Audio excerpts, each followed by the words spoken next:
మీ business ఏదైనా మీ ఊర్లో promotion చేయాలంటే అది సుమన్ టీవీతోనే సాధ్యం. ఇప్పుడే సంప్రదించండి. పార్లమెంటరీ ఎలక్షన్ దగ్గరకు వస్తూ ఉన్నాయి. ప్రత్యేకంగా నరేంద్ర మోడీ గారి నాయకత్వాన్ని వరుసగా విషయం కూడా దాంట్లో భాగంగానే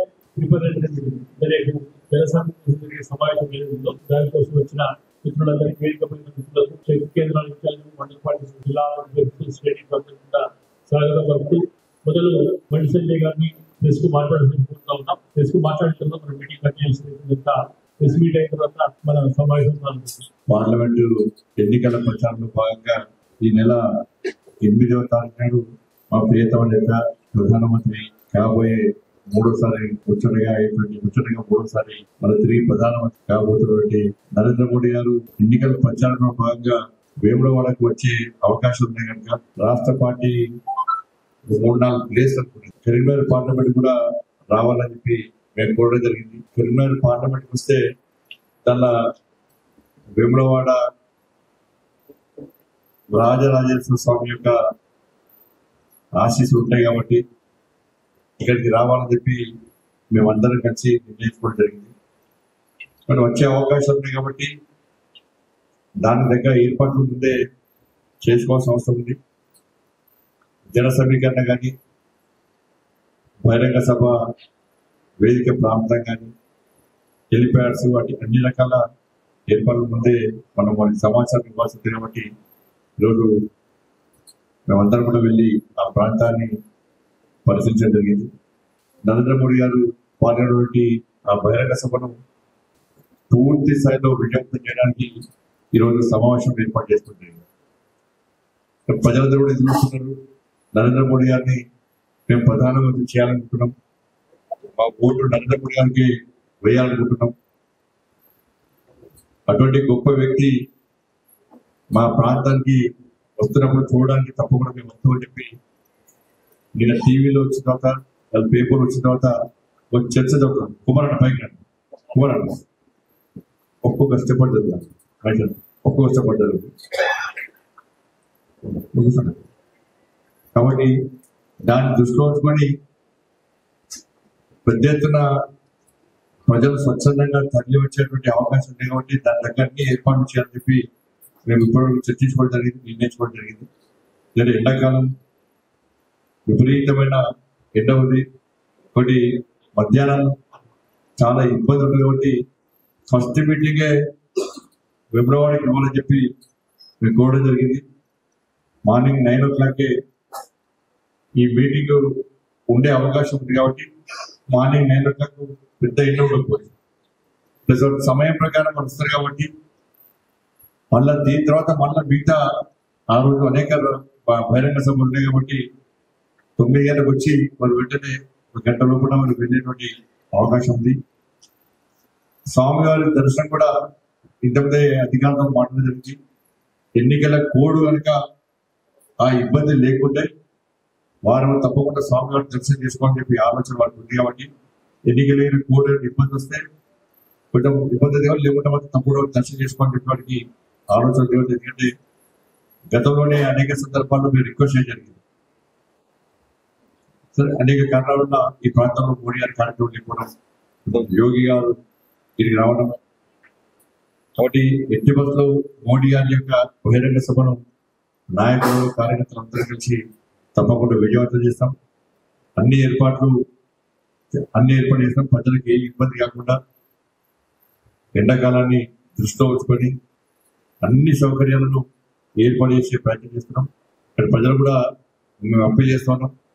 మోడీ గారి కార్యక్రమం ఉంటే తప్పకుండా ఈ వేములవాడ నియోజకవర్గంతో పాటు ఈ జిల్లాకు సంబంధించి నియోజకవర్గంతో పాటు ప్రజలందరూ కూడా స్వచ్ఛందంగా తరలి వచ్చి మోడీ గారి యొక్క బహిరంగ సభను విజయవంతం చేయాల్సిందిగా అందరికీ విజ్ఞప్తి చేస్తున్నాం. మీడియా ద్వారా కార్యకర్తలందరూ కూడా కష్టపడి మోడీ గారు వస్తున్న విషయాన్ని గడప గడపకు గ్రామాల వారికి కూడా మనం ప్రచారం చేసే ప్రయత్నం చేయాలి. ప్రజలందరూ స్వచ్ఛందంగా రావడానికి సిద్ధపడడం, మన కార్యక్రమం వల్ల మోడీ గారు వస్తున్న విషయాన్ని ప్రజలకు చెప్పే ప్రయత్నం చేయడం. కాబట్టి ఎట్టి బస్సులో మోడీ గారి సభను విజయవంతం చేసే ప్రయత్నం చేస్తాం. విజయవంతం చేయాల్సి కూడా తిరుగుతాం. నీచ రాజకీయాలు 10 సంవత్సరాల నుంచి తెలంగాణ రాష్ట్రంలో జరుగుతుంది. నిజమైన రాజకీయాలు తెలంగాణ రాష్ట్రంలో జరుగుతున్నాయి. దేశ ప్రజలందరూ కూడా ఇక్కడ రాజకీయాలను చూసి ఒక తప్పుడు ఆలోచనతో ఉండేటువంటి పరిస్థితి ఈ దేశంలో.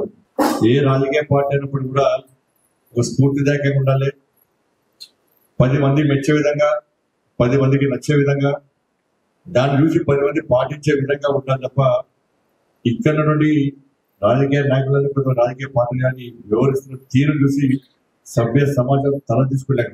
గత బీఆర్ఎస్ పార్టీ ప్రభుత్వము ఫోన్ ట్యాపింగ్ పేరుతోని అందరి ఫోన్లు వినడము, వాటిని రికార్డ్ చేయడం, దాని తగ్గట్టు ఇబ్బంది పెట్టే ప్రయత్నం చేయడం, చివరకు భార్యాభర్తల ఫోన్లు కూడా వినేటువంటి సిగ్గుమాలిన చర్యకు పాల్పడ్డ ప్రభుత్వం బీఆర్ఎస్ పార్టీ ప్రభుత్వం. అది కూడా సిరిసిల్ల అడ్డాగా మన దానిలో విచారణ జరుగుతున్నది. ఈ ఫోన్ ట్యాపింగ్ ఏందని చెప్పి మొత్తం తెలంగాణ దేశం మొత్తం కూడా బీఆర్ఎస్ పార్టీ వ్యవహారం చూసి చీదరించుకునే ప్రయత్నం జరుగుతున్న పరిస్థితి వచ్చేసింది ఫోన్ ట్యాపింగ్ విషయంలో. గతంలో ఫోన్లు మాట్లాడాలంటే భయపడే పరిస్థితి. ఈ ఫోన్ మాట్లాడడం నేరుగా మాట్లాడదామని చెప్పి ప్రయాణం చేసే పరిస్థితి గతంలో వచ్చింది. కాంగ్రెస్ పార్టీ ప్రభుత్వం వచ్చింది, ఫోన్ ట్యాపింగ్ అన్నది అయిపోయింది. ఆ ప్రభుత్వం ఫోన్ ట్యాపింగ్ చేస్తే ఈ ప్రభుత్వం ఫేక్ వీడియోలు క్రియేట్ చేస్తుంది, మార్ఫింగ్ చేసి ఫేక్ వీడియోలు తయారు చేసి ఆనందాన్ని అన్నట్టు చిత్రీకరించి ఫేక్ గా లెక్కలు వస్తుంది ప్రభుత్వం. ఒక హోమ్ మినిస్టర్ గారి యొక్క వీడియోనే మార్ఫింగ్ చేసి ఎడిట్ చేసి అనని విషయాన్ని అన్నట్టు చిత్రీకరించి ఇవాళ సమాజంలో ఒక తప్పుడు సమాచారాన్ని ఇచ్చే ప్రయత్నం కాంగ్రెస్ పార్టీ చేయడం. దీనివల్ల కాంగ్రెస్ పార్టీకి భారతీయ జనతా పార్టీ అంటే ఎంత భయం ఉందో అర్థమవుతుంది. ముఖ్యమంత్రి గారి దగ్గర నుంచి కింది స్థాయి వరకు కూడా తెలంగాణ రాష్ట్రంలో గతంలో బీఆర్ఎస్ పార్టీ భయపడ్డది బీజేపీ చూసి. బీఆర్ఎస్ పార్టీ బీజేపీని ఇబ్బంది పెట్టే ప్రయత్నం చేసింది, కార్యకర్తలు ఇబ్బంది పెట్టే ప్రయత్నం చేసింది. ఇప్పుడు కాంగ్రెస్ పార్టీ ప్రభుత్వం దానికి రెండింత భయపడుతుంది బీజేపీ అంటే. ఎందుకంటే అత్యధిక స్థానాలు తెలంగాణ రాష్ట్రంలో భారతీయ జనతా పార్టీ పార్లమెంట్ స్థానాలు గెలవబోతుంది. అన్ని వర్గాల ప్రజలు ఇవాళ నరేంద్ర మోడీ గారిని ప్రధానమంత్రి చేయాలని కోరుతా ఉన్నారు. కేంద్రంలో నరేంద్ర మోడీ గారి ప్రభుత్వం ఏర్పడబోతుంది కాబట్టి తెలంగాణ రాష్ట్రం ఇంకా అభివృద్ధి చెందాలంటే, ఇంకా నిధులు రావాలంటే ఇవాళ భారతీయ జనతా పార్టీ ప్రభుత్వం దేశంలో ఏర్పడబోతుంది కాబట్టి ఆ పార్టీకి సంబంధించిన ఎక్కువ మంది ఎంపీలకు గెలిపించాలని చెప్పి ప్రజలందరూ ఆలోచిస్తున్నారు. కాబట్టి కాంగ్రెస్ పార్టీ ఇచ్చినటువంటి హామీలు నెరవేర్చకుండా ఇచ్చిన 6 గ్యారెంటీలను 100 రోజులు కూడా అమలు చేయకపోవడం వలన తెలంగాణ ప్రజలు మోసం చేసింది కనుక, కర్ణాటకలో ఏ విధంగా మోసం చేసిందో తెలంగాణ రాష్ట్రంలో అదే విధంగా మోసం చేసింది కనుక ఈ పార్టీ గుణపాఠం చెప్పాలి. గతంలో ఏ విధంగా బీఆర్ఎస్ పార్టీ గుణపాఠం చెప్పినాం, ఈ కాంగ్రెస్ పార్టీ గుణపాఠం చెప్పాలని చెప్పి ప్రజలు ఆలోచించి బీజేపీకి ఓటు వేసి ఎక్కువ స్థాయిలో మెజార్టీ స్థానాలను ఎంపీలకు గెలిపించాలని చెప్పి అన్ని సర్వే రిపోర్టు వస్తున్న సందర్భంలో రిజర్వేషన్లను బీజేపీ ఆపేస్తుందని చెప్పి ఇవాళ వార్తలు ఒక వీడియో మార్ఫింగ్ చేసి ఇవాళ ప్రచారం చేసే ప్రయత్నం చేయడం ఇంతకంటే సిగ్గుమాల చర్య కాదు. ఏ పార్టీ అయినా ఏ ప్రభుత్వమైనా పేద ప్రజల యొక్క బతుకుతో ఆడుకుంది. ఇప్పటికే పేద ప్రజలు అనేక కష్టాలు ఇబ్బందులు టెన్షన్ వాతావరణంలో వాళ్ళ నిత్య జీవితాన్ని కొనసాగించే ప్రయత్నం చేస్తున్నారు. కానీ రాజకీయ పార్టీలు ఏం చేయాలి? గత ప్రభుత్వం రిజర్వేషన్ విధానం ఈ విధంగా చేసింది, ఇంకా మేము బ్రహ్మాండంగా అమలు చేస్తామని చెప్పి చెప్పుకునే ప్రయత్నం చేయాలి తప్ప, ప్రచారం చేసుకునే ప్రయత్నం చేయాలి తప్ప రిజర్వేషన్లే ఎత్తేస్తారట అని చెప్పి తప్పుడు ప్రచారం చేసే స్థాయికి దిగడం ఇది మంచి పాలిటిక్స్ కాదు. వాళ్ళ పేద ప్రజలకు భయానక వాతావరణం జీవించే పరిస్థితి కాదు.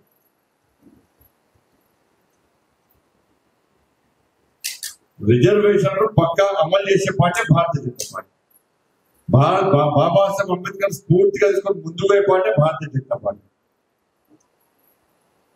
మన కాంగ్రెస్ పార్టీ పూర్తిగా రాజ్యాంగాన్ని విరుద్ధంగా వివరించింది. ఇందిరాగాంధీ నెహ్రూ కాలం నుంచి నేటి వరకు కూడా పూర్తిగా రాజ్యాంగానికి భిన్నంగా వివరించింది కాంగ్రెస్ పార్టీ.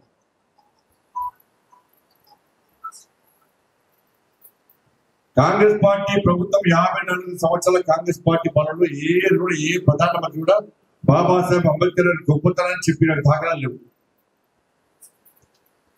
అంబేద్కర్ గారు పార్లమెంట్ లో ప్రశ్నిస్తే అంబేద్కర్ గారిని అవమానపరిస్తే రాజీనామా చేసి బయటకు వచ్చి పేద ప్రజలను పార్లమెంట్ సభ్యుడిగా పోటీ చేస్తే అంబేద్కర్ గారిని ఓడగొట్టిన పార్టీ కాంగ్రెస్ పార్టీ. రాజ్యాంగం విరుద్ధంగా ఈ దేశంలో ఎమర్జెన్సీ విధించిన పార్టీ కాంగ్రెస్ పార్టీ. బాబాసాహెబ్ అంబేద్కర్ యొక్క పార్థివ దేవాన్ని ఢిల్లీలో ఉంచకుండా, దేశ రాజధాని ఉంచకుండా ముంబైకి తరలించిన పార్టీ కాంగ్రెస్ పార్టీ.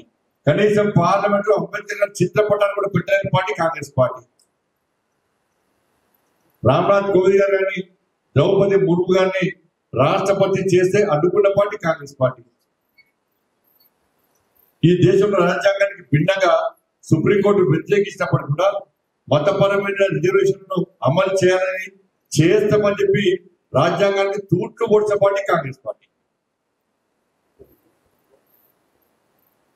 కానీ ఇలా భారతీయ జనతా పార్టీ నరేంద్ర మోడీ గారి ప్రభుత్వం ఆయన పార్లమెంట్ పోయిన వెంటనే నేను ప్రధానమంత్రి అయినంటే బాబాసాహెబ్ అంబేద్కర్ గారు పెట్టిన భిక్ష అని చెప్పినటువంటి మహానుభావుడు నరేంద్ర మోడీ గారు. అంబేద్కర్ గారు చిత్రపటాన్ని పార్లమెంట్ ఉన్నటువంటి నాయకుడు నరేంద్ర మోడీ గారు. బాబాసాహెబ్ అంబేద్కర్ కు భారతంతా ఇప్పించింది భారతీయ జనతా పార్టీ. బాబాసాహెబ్ అంబేద్కర్ యొక్క చరిత్రను రాబోయే తరాలకు అందించాలని చెప్పి, తరతరాలు గుర్తించుకోవాలని చెప్పి వారు జన్మించిన స్థలము, దీక్ష చేసిన స్థలము, స్వర్గస్థ ఇట్లా అన్ని స్థలాలను చివరకు రాష్ట్ర ముఖ్యమంత్రి గానే టీవీ ఇంటర్వ్యూపై 6 గ్యారెంటీల గురించి అడుగుతాను, ఇంటర్వ్యూ రాను అంటే అనే పరిస్థితికి వచ్చిందంటే ప్రజల్లో కూడా 6 గ్యారెంటీల మీద ఎంత వ్యతిరేకతతో అర్థం చేసుకోండి. మరి 6 గ్యారెంటీల విషయంలో ప్రజల దృష్టి మళ్లించడానికి ప్రజలు ప్రశ్నిస్తున్నారు కాబట్టి ఈ కొత్త దొంగవతారం ఎత్తి కాంగ్రెస్ పార్టీ ఇలా మార్ఫింగ్ చేసి వీడియోలు చిత్రీకరించి రిజర్వేషన్ విషయంలో ప్రజల్లో కూడా అయోమయం సృష్టించే ప్రయత్నం చేస్తున్నది. నిన్న కేంద్రం నుంచి కేంద్ర ప్రభుత్వం నుంచి నోటీసులు వచ్చిన తర్వాత పూర్తిగా ప్రజల క్లారిటీ వచ్చేసింది. ఇంత కాంగ్రెస్ పార్టీ ఇంత నీచాన్ని దిగదాడుతుందా? రిజర్వేషన్ విషయంలో బీజేపీ ఇట్లా బదనాలు చేసే ప్రయత్నం చేస్తుందా? నరేంద్ర మోడీ గారిని, అమిత్ షా గారిని బదనాలు చేసే ప్రయత్నం చేస్తా చెప్పి ఇలా ప్రజలు చర్చించుకుంటున్నారు. కాంగ్రెస్ బండారం బయటపడ్డది. రాబోయే రోజుల్లో కూడా ఒక మంచి వాతావరణం ఎన్నికల్లో ప్రచారం చేసుకోవాలి, మంచి వాతావరణం ఎన్నికల్లో పోటీయాలి, మంచి వాతావరణాన్ని తయారు చేసి ఎన్నికల్లో గెలవాలని ప్రయత్నం చేయాలి తప్ప చిల్లర పార్టీకి చేయదని చెప్పి నేను అప్పీల్ చేస్తున్నాను.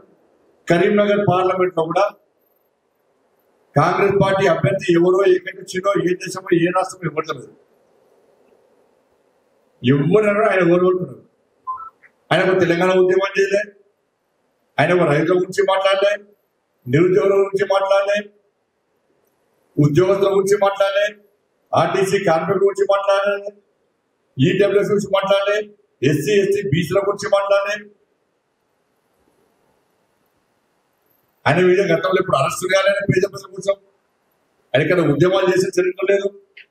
ఆయన చరిత్ర ఏంటంటే పొట్టు పైసలు ఉన్నాయి, ఆ పైసలతో టికెట్ వేసుకున్నాడు, టికెట్ వేసుకున్న దానికి ఖర్చు పెట్టి వాళ్ళకి వెళ్ళాలి. మన కాంగ్రెస్ పార్టీ కార్యకర్తలు మీ అభ్యర్థి ఎవరైనా టీవీలో అంటే మాకు ఎవరు సరకుంటారు. కాంగ్రెస్ పార్టీ ఏ రోజు అవ్వలేదు సార్, మాకు టికెట్ వస్తాక తెలిసింది సార్, మాకు మా నాయకులు తెలుస్తారు, కొన్ని 2-3 నాయకులు తెలుస్తారు. ఆయన వాళ్ళు తెలిస్తే సరిపోతే వాళ్ళు అనుకుంటారు.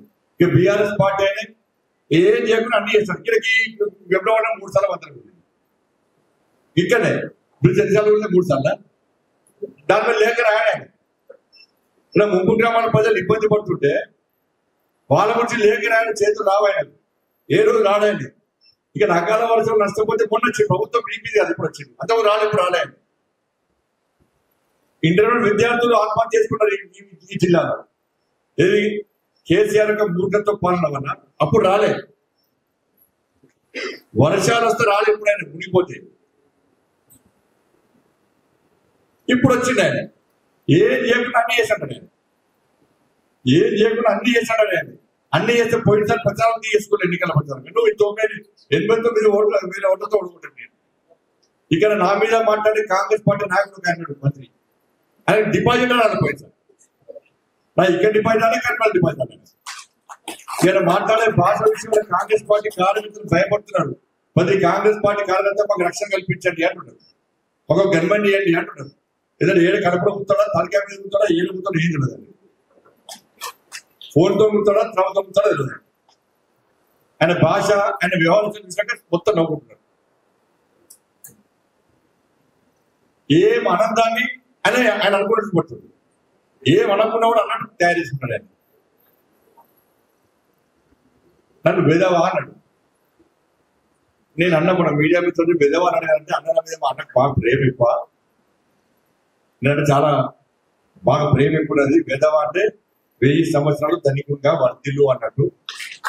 అందుకే మేము ధనికంగా వర్తిల్లని ఆశీర్వదించింది కాబట్టి నాకు ఏ పైసలు అన్నకి ఇస్తుంది అని చెప్పి. కాబట్టి ఇక్కడ కూడా నేను హుజరాబాద్ ప్రెస్ కాన్ఫరెన్స్ లో రిజర్వేషన్ల విషయంలో పార్టీ పాలసీ మొత్తం పూర్తిగా నేను మాట్లాడిన తర్వాత దాన్ని మార్పింగ్ చేసి ఎడిట్ చేసి ఇక్కడ కాంగ్రెస్ పార్టీ అభ్యర్థి ఇవాళ తప్పుడు ప్రచారం చేసే ప్రయత్నం చేస్తే నిన్న అధికారులకు కాన్ఫిడెన్స్ ఇస్తే వాళ్ళ పక్క వాళ్ళ మీద కేసు బుక్ చేయాలి. ఆయన మీద ఇది క్రియేట్ చేసిన వ్యక్తుల మీద పక్క చర్యలు తీసుకోవాల్సింది. వదిలిపెట్టే ప్రసక్తి లేదు. ఇక్కడ కాంప్లైంట్ ఇవ్వగానే ఢిల్లీ చేసి పడిచింది. ఇలా కాంప్లైంట్ ఇవ్వగానే ఢిల్లీ చేసి పడిచింది కాంగ్రెస్ పార్టీ అభ్యర్థి. ఇప్పుడు అది నిజమైతే ఎందుకు ఇవ్వలేదు? ఇక ఇంకొక ఆయన ఒక ఎమ్మెల్యే తమ్ముడు మాదిగ సమాజాన్ని ఎంత హేళన చేస్తూ మాట్లాడాడు. ఇవాళ నీతి నిజాలతో బతికిన సమాజం మాదిగ సమాజం. ఇవాళ రిజర్వేషన్ వర్గీకరణ గురించి అనేక సంవత్సరాలు పోరాటం చేసి అనేక మంది ఆత్మ బలిదానటువంటి సమాజం మాదిగ సమాజం. ఇలా మందకృష్ణ సమాజంలో అనేక సందర్భాలు చాలా సంవత్సరాలు ఫైట్ చేస్తున్నారు, పోరాటం చేస్తున్నారు. అనేక మంది కార్యకర్తలు చాలా బలిదానం అయిపోయారు. అటువంటి సమాజము చైతన్యవంతమై ఈసారి ఒక మంచి నిర్ణయం తీసుకునే పరిస్థితుల్లో కాంగ్రెస్ పార్టీకి సంబంధించిన శాసన సభ్యుడి తమ్ముడు మాదిగ సమాజం విషయంలో ఇవాళ ఎంత అసభ్యంగా మాట్లాడాడు.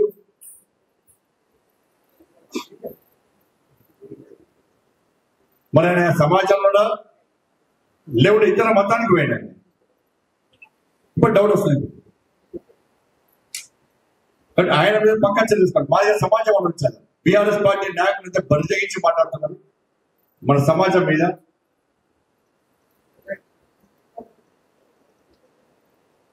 కాంగ్రెస్ పార్టీకి ఎస్సీ సమాజం మీద ఏ మాత్రం చిత్తశుద్ధి ఉన్నా కూడా ఆ కాంగ్రెస్ పార్టీ శాసనసభ్యుని వెంటనే సస్పెండ్ చేసి ఆ కాంగ్రెస్ పార్టీ శాసనసభ్యుడిని ఫస్ట్ సస్పెండ్ యాక్షన్ తీసుకోవడానికి మీద. లేకుంటే కరీంనగర్ పార్లమెంట్ లో మాదిగ సమాజం ఏ కాంగ్రెస్ పార్టీ నాయకుడు ఊళ్ళో తిరిగించే పరిస్థితి లేదు. అంత హేళనగా మాట్లాడేది వాళ్ళు. మాదిగ కానీ మాల కానీ బీసీ కానీ పేదలు కానీ అగ్రవర్ణ పేదలు ఎవరైనా కానీ పేదల విషయంలో జాగ్రత్తగా మాట్లాడారు. ఇప్పటికే ఇబ్బంది పడుతున్నారు ఈ కాంగ్రెస్ బీఆర్ఎస్ పార్టీ ఒకటి. ఇంకా వాళ్ళని హేళన చేసే విధంగా వాళ్ళని అవమానపరిచే విధంగా మాట్లాడడం కరెక్ట్ కాదు. ఏమనకండి మాల కానీ మాదిగ కానీ బీసీ కానీ అగ్రవర్ణ పేదలు కానీ ఎవరైనా కానీ. కానీ ఈ వీడియో ఇంకా డైరెక్ట్ కొట్టాలని పాటిస్తున్నాను. నువ్వు ఏం చేస్తావు చెప్పు, ఇన్ని రోజులు ఏడున్నావు చెప్పు, ఏం వ్యాపారం చేస్తావు, ఎట్లా సంపాదించు చెప్పు, మళ్ళీ ఎన్నికల్లో ఎందుకు పోటీ చేస్తావు, పోటీ చేస్తాక ఎన్ని ఎంత సంపాదించుకుంటావు. కాబట్టి ఇవన్నీ విషయంలో ప్రజలు ఆలోచిస్తున్నారు. మళ్ళీ అప్పీల్ చేస్తున్నారు. తప్పుడు ప్రచారం నమ్మకండి. తప్పుడు ప్రచారం చేసే విషయాలు ప్రచారం చేసే నాయకుల పట్ల పార్టీల పట్ల భారతీయ జనతా పార్టీ కార్యకర్తలు అప్రమత్తంగానే దాన్ని ఎక్కడికక్కడ అడ్డుకోవాలని చెప్పి ఈ సందర్భంగా విజ్ఞప్తి చేస్తామని.